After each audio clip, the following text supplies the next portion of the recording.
E aí pessoal, tudo bem com vocês? Eu tô bem. Hoje é a aula 7, vamos falar sobre eleição incondicional. A aula passada nós já falamos um pouquinho sobre eleição incondicional. Nós falamos sobre algumas confissões, sobre alguns artigos de fé, alguns catecismos. Nós vimos o que a Bíblia fala sobre a eleição. Nós vimos também sobre os vários tipos de eleição. Hoje nós vamos falar mais alguns pontos, acerca da eleição incondicional. E começando pelo ponto, a eleição, ela é condicional ou é incondicional? Deus elege simplesmente porque Ele quer ou porque existe alguma condição pré-estabelecida, algo que a gente tenha feito para que Deus escolha nos eleger? Paulo fala em Efésios 1, fala em Romanos 8, João no capítulo 15, fala algumas coisas, João 13, João 6. Todos esses, eles nos mostram que na verdade não é a gente que escolhe a Deus, mas é Deus que nos escolhe. E que Deus nos predestina em amor, não porque nós fizemos alguma coisa, não por obras, não por nada disso. Mas todos esses versículos, essas passagens, que eu falei para vocês, Deus traz nas suas escrituras de que Ele nos predestinou, que Ele nos escolheu em amor, nos escolheu pelo beneplácito de Sua vontade, nos escolheu segundo o seu próprio conselho, ou seja, a eleição é incondicional. Não existe condições para Deus nos escolher.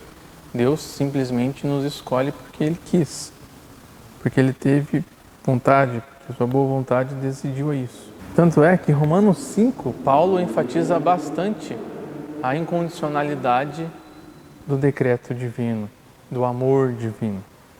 Romanos 50 diz o seguinte: Deus prova o seu próprio amor para conosco pelo fato de ter Cristo morrido por nós, sendo nós ainda pecadores.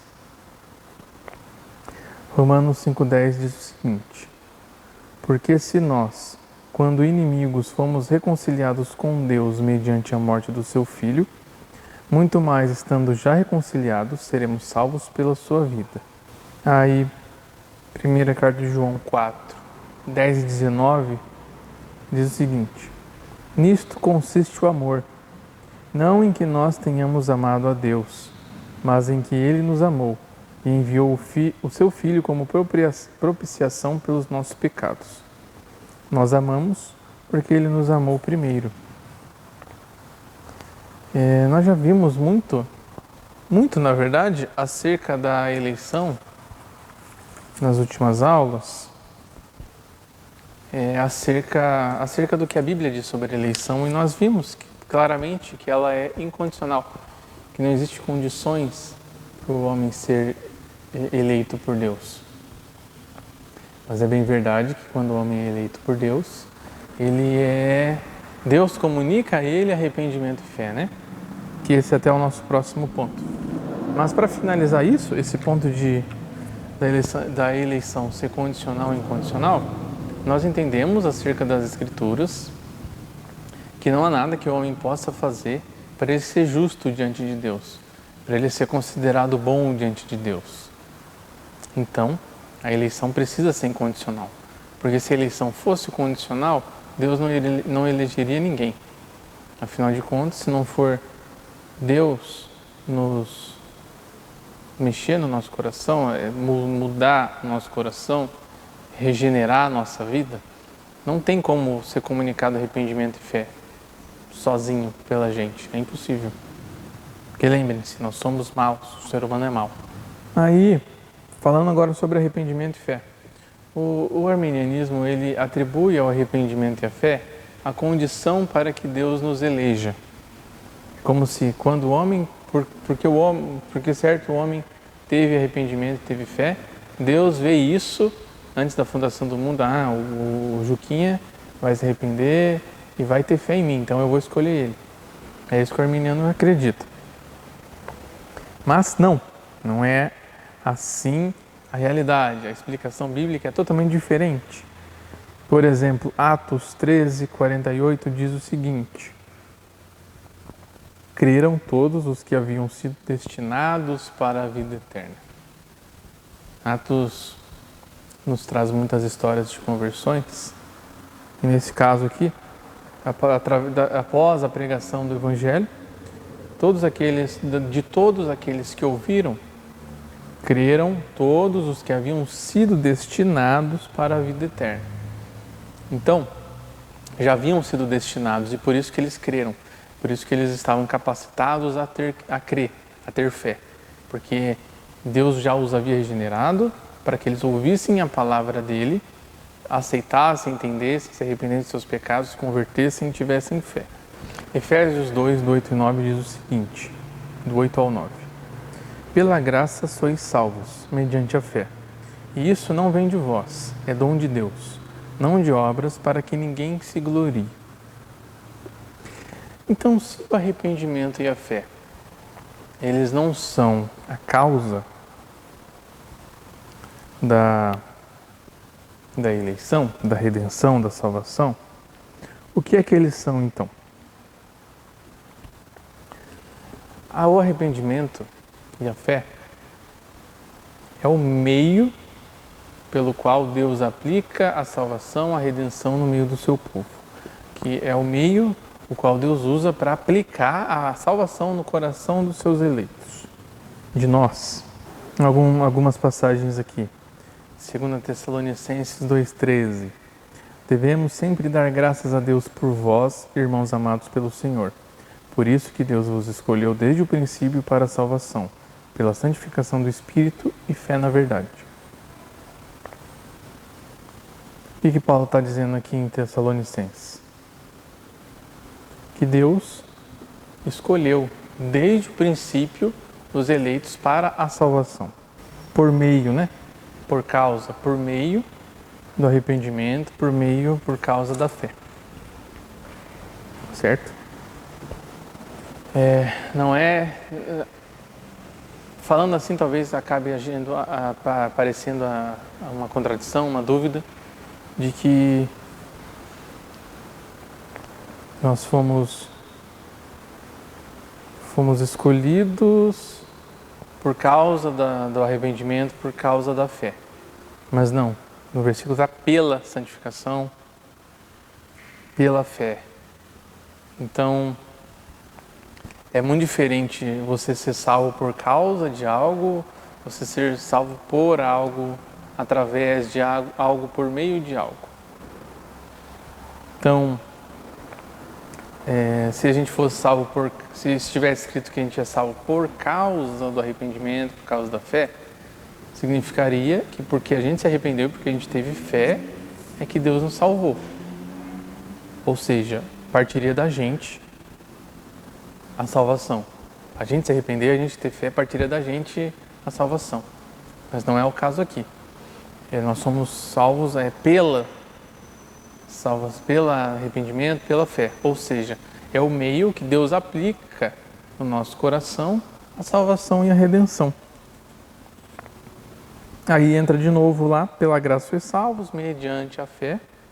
Isso não vem de vós, é dom de Deus, não de obras, para que ninguém se glorie.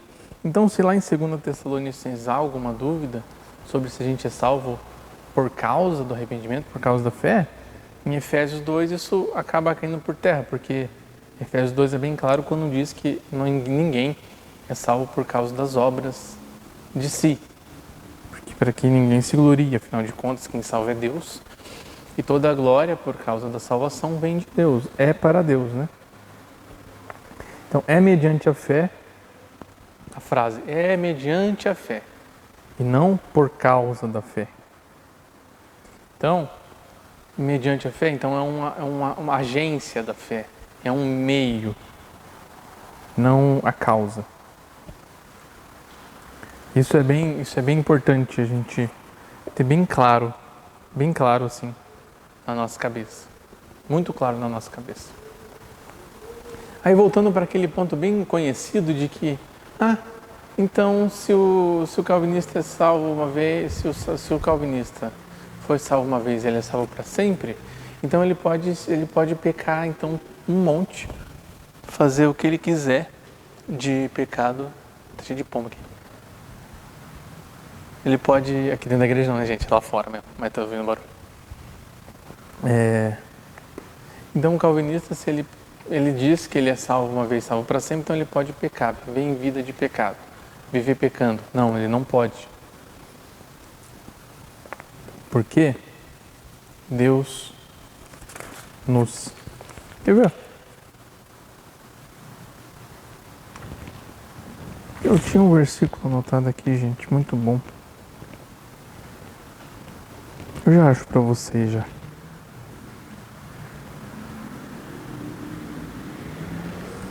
Enfim, nós somos salvos para fazer boas obras, nós somos salvos para arrependimento, para a fé. Então, não faz o menor sentido alguém pensar, alguém cogitar, alguém acreditar que se a gente é salvo para sempre, a gente pode viver no pecado. Porque um salvo, ele tem a sua mente mudada, ele tem a sua mente renovada, ele começa a pensar de maneira diferente. A salvação muda a vida da pessoa, então não faz sentido ela continuar pensando da mesma maneira e querer continuar pecando, não faz o menor sentido. A gente tem que entender que o arrependimento e a fé são frutos da eleição. Então, se Deus elegeu alguém, se Deus salvou alguém, essa pessoa vai continuar sendo salva para o resto da vida, o arrependimento e a fé vão continuar frutificando na vida dessa pessoa para sempre, até Cristo voltar, até essa pessoa ter o corpo glorificado. E ela não tem mais o que se arrepender, porque ela não vai ser mais pecadora, mas ela vai continuar tendo fé, né? De novo, não de obras para que ninguém se glorie, pois somos feitura dele, criados em Cristo Jesus para boas obras, as quais Deus de antemão preparou para que andássemos nelas. Que é Efésios 2, 9 e 10. Então nós somos salvos, nós somos eleitos em Cristo Jesus para boas obras. Nós somos já destinados a fazer coisas boas. Já somos destinados a fazer aquilo que agrada a Deus. Nós não somos salvos para fazer o que a gente quiser, não. Mas nós já somos destinados a fazer boas obras, até porque se a gente fosse deixado sozinho para fazer boas obras, a gente não ia conseguir fazer nenhuma boa obra, na real, né? E, inclusive, além de arrependimento e fé serem frutos da eleição, elas são também provas da eleição, elas são evidências da eleição. Então, se você tiver dúvida se você é eleito ou não, veja se existe fé e arrependimento na sua vida. Se existe fé e arrependimento na sua caminhada como cristão. Se não existir, meu amigo, clame a Deus enquanto há tempo. Lembre-se que sem fé é impossível agradar a Deus. Ou seja, se uma pessoa não tem fé, se uma pessoa não se arrepende constantemente dos seus pecados, arrependimento foi até um ponto muito crucial na Reforma Protestante, que Lutero bateu muito no ponto de que o arrependimento é algo constante na vida do crente. É algo que deve existir todos os dias. Não só uma vez por mês você vai lá no confessionário, fala tudo o que você fez e se arrepende, beleza. Não, arrependimento é diário. Então, se não existe fé na vida de alguém que se diz cristão, que a gente imagina que seja cristão, se não existe arrependimento, não existe fé na vida dessa pessoa, ela não é cristã verdadeiramente, porque então, deixa eu pensar numa maneira de te dar um exemplo. Porque assim, sem fé, sem arrependimento, a pessoa não é crente de verdade.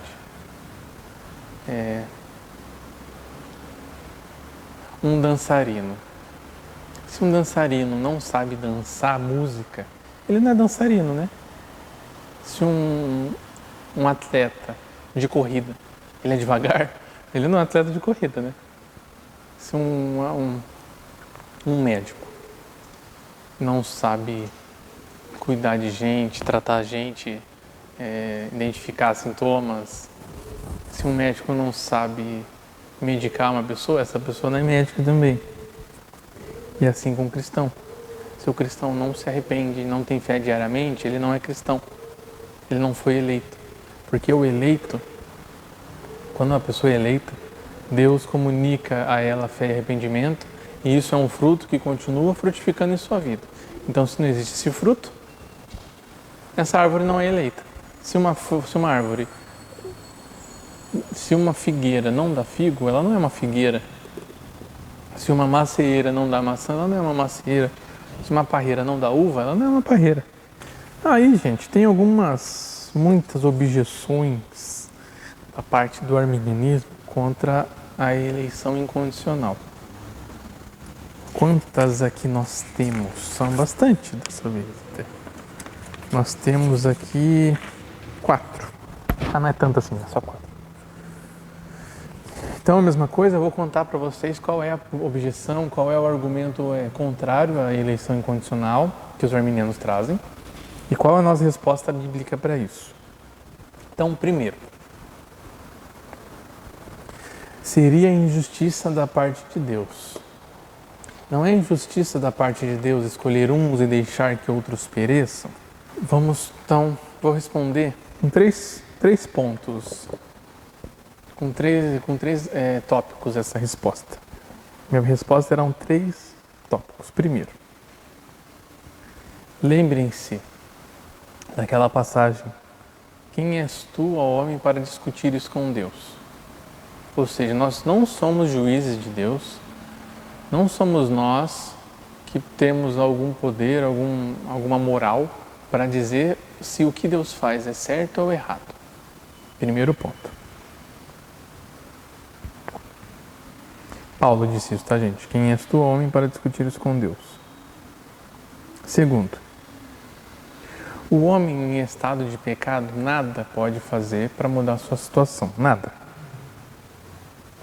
Lembrem-se que o homem em estado de pecado é como um morto que apenas está flutuando no rio enquanto está correndo a correnteza. Lembrem-se disso. Ok? Terceiro, Deus não escolhe entre inocentes, mas Ele escolhe entre culpados, entre maus, entre depravados, entre ruins, alguns para a salvação. Ou seja, já que o homem não consegue por si só ir até Deus, por si só mudar a sua situação, por si só fazer algo bom, Deus escolhe entre toda essa raça de imundícia aí, que é nós, que é a gente, né? A raça humana. E escolhe entre pecadores, culpados, indesculpáveis, alguns. Porque não tem nenhum inocente, nenhum. Ou seja, por que Deus vai ser injusto? Qual é a injustiça de Deus em escolher ser misericordioso com alguns que não mereciam a misericórdia? Qual é a injustiça de Deus? Porque essa pergunta, injustiça da parte de Deus, traz um sintoma muito pior por trás, que significa eu achar que eu mereço alguma coisa. A gente merece alguma coisa? A gente só peca, gente. Além da condenação, além do inferno, o que mais que a gente merece? A gente merece o bem de Deus? Não merece. Então, essa pergunta, ela mostra, ela escancara o orgulho que existe no ser humano. De achar que merece alguma coisa, de achar que Deus deve alguma coisa para o ser humano. Então, seria injustiça da parte de Deus? Não. Primeiro, porque Deus escolhe entre culpados, entre maus, entre pecadores, entre indesculpáveis, alguns para a salvação. Até porque nenhum dos homens tem poder, consegue por si só se salvar sozinho. E terceiro, quem é a gente para discutir com Deus? Quem é a gente para falar se Deus está errado ou está certo? Lembre-se quando Jó quis questionar com Deus, o que ele fez? Jó, eu tô errado. Então, onde que você estava quando eu coloquei os alicerces do mundo? Onde você estava? Lembram quando Jó conversou com Deus, questionando a Deus? Deus falou assim: bom, Jó, antes de responder, eu quero que você me responda. Onde você estava quando eu coloquei os alicerces do mundo? Deus faz um monte de pergunta para Jó. Coloca Jó lá no chão, mais do que Jó já estava. Então, a gente aprendeu com a Bíblia também que a gente não deve, não pode questionar Deus. Até porque, gente, se Deus fizer uma pergunta pra gente, qual a resposta que a gente tem? Nenhuma. A gente não sabe nada. Segundo, é inconsistente com a responsabilidade moral do homem. Não seria irracional provocar os homens ao arrependimento e à fé, se eles não podem por si próprios responder positivamente a essa exortação? Essa é uma pergunta boa. Essa é uma pergunta boa de verdade. Então vamos responder. Os homens são depravados totalmente, a gente não pode se esquecer disso. Então, pela consequência da queda, os homens se encontram depravados, se encontram distantes de Deus, por causa da sua livre escolha, né? Lembrando-se que foi o homem que escolheu cair. Ele quis cair. Então, o homem escolheu cair e, na decorrência da sua queda, o homem se torna depravado. E com isso, eles têm inabilidade. Eles não têm como fazer algo. Beleza? De bom. Não tem como. Primeiro ponto. Segundo, as exortações bíblicas ao arrependimento e à fé com relação aos não eleitos servem para agravar a situação deles. Paulo fala em cheiro de morte quando ele fala da pregação para um não eleito. Enquanto para os eleitos, a pregação é aroma de vida. Então, a mesma pregação do Evangelho, ela é cheiro de morte para os ímpios e ela é aroma de vida para os salvos. Isso está em 2 Coríntios 2:16, mas leiam o 2 inteiro. Além disso, a gente não deve imaginar, a gente não deve achar que sempre que as Escrituras, sempre que a gente encontra exortações ao homem, significa que o homem está em poder de responder positivamente a essa exortação. Por exemplo, em Atos 3:19 está escrito assim: arrependei-vos e convertei-vos. Isso quer dizer que o homem deve se arrepender e se converter? Não, porque a gente já sabe que não é possível o homem se arrepender, o homem se converter. Ele não tem essa capacidade. Só Deus converte um pecador, não o homem se converte a si mesmo. Quarto, a objeção de que não é razoável convocar os homens ao arrependimento e à fé, porque eles não podem por si próprios responder positivamente a essa exortação, corresponde à insolente objeção levantada no capítulo 9 de Romanos, que diz assim: de que se queixa ele ainda? Pois quem jamais resistiu à sua vontade? Aí de novo, Paulo: quem és tu, ó homem, para discutires com Deus? Porventura pode o objeto perguntar a quem o fez: por que me fizeste assim? Em outras palavras, irracional é o homem que diz que Deus, que o Criador de todas as coisas, não é razoável. Ou seja, é inconsistente com a responsabilidade moral do homem? Não. Lembrem-se, o homem faz o mal porque ele quer. Se o homem faz o bem é porque Deus o capacita para fazer o bem. O mas o capacita para fazer o bem. O leva pelas mãos para fazer o bem. Porque se o homem quiser, e o homem for viver sozinho, ele vai só fazer o mal. Terceiro, desestimula os perdidos a buscarem a salvação. Essa é uma pergunta verdadeira? Ela está certa? Esse argumento, essa objeção está certa? Que a eleição incondicional desestimula os perdidos a buscarem a salvação? Não está certo. Porque, primeiro, só Deus conhece os eleitos. Então, só Deus sabe quem é que é eleito ou não. A gente prega para todo mundo, mas só Deus que sabe quem Ele vai salvar, quem Ele não vai. A gente não sabe quem é eleito, só Deus sabe. Segundo, a soberania divina e a responsabilidade humana sempre andam lado a lado na Bíblia, na história do mundo. É como se fosse... Não sei se vocês já viram um trilho de trem muito longo, que ele é tão longo que lá no final parece que ele junta, vira um triângulo grandão. É como se fosse assim a responsabilidade humana e a soberania divina. As duas andam lado a lado, uma não interferindo na outra, mas lá no fim de todas as coisas elas se juntam para cumprir um propósito só. É algo que a gente não entende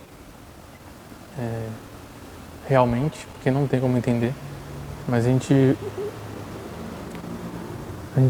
tenta compreender de que as duas andam juntos, que o homem é responsável por tudo o que ele faz. Se o homem faz algo é porque ele quer fazer, mas tudo é controlado por Deus, tudo vem de Deus. Lembrem-se de João 6,65. Ninguém poderá vir a mim se pelo Pai não lhe for concedido. Ou seja, não você perguntar, desestimula os você me dizer que a eleição incondicional desestimula os perdidos a buscarem a salvação, mas me diz, quem é que busca a salvação? Por si só, se o homem é mau. Entende? É todo aquele que vem até Jesus, é porque Deus o trouxe.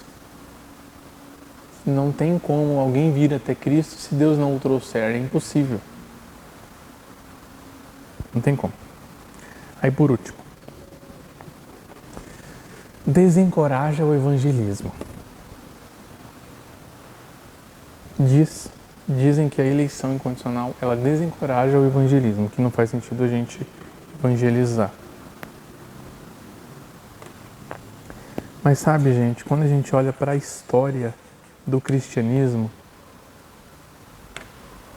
a gente vê que os maiores evangelistas, as maiores conversões verdadeiras vieram de movimentos que pregavam a teologia reformada, que pregavam a eleição incondicional, a depravação total, a expiação limitada.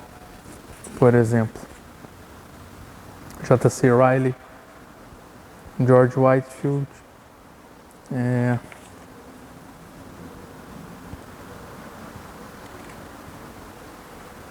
Francisco Leonardo Schauisk, não sei o nome dele, sei lá, Spurgeon. Na verdade, gente, desencorajar o evangelismo, não. Na verdade, só faz sentido a gente pregar, porque existem eleitos. Agora imagine se não existisse nenhum eleito e a gente tivesse que depender da boa vontade de alguém se arrepender. A gente nunca quer ter sucesso na nossa pregação. Na verdade, a gente não tem sucesso na pregação, né? Porque é o Espírito Santo que converte. Mas se não fosse os eleitos, se não fosse a certeza de que existem eleitos, na verdade, sim que daí não ia valer a pena pregar.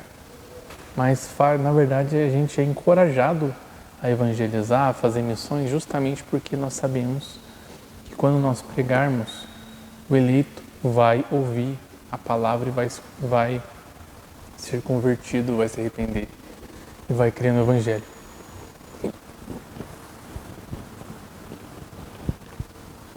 E é isso, pessoal. Essa foi a última aula sobre eleição incondicional. caso vocês tenham alguma dúvida, nós podemos conversar nos domingos, nas nossas aulas de manhã. Podem me procurar também.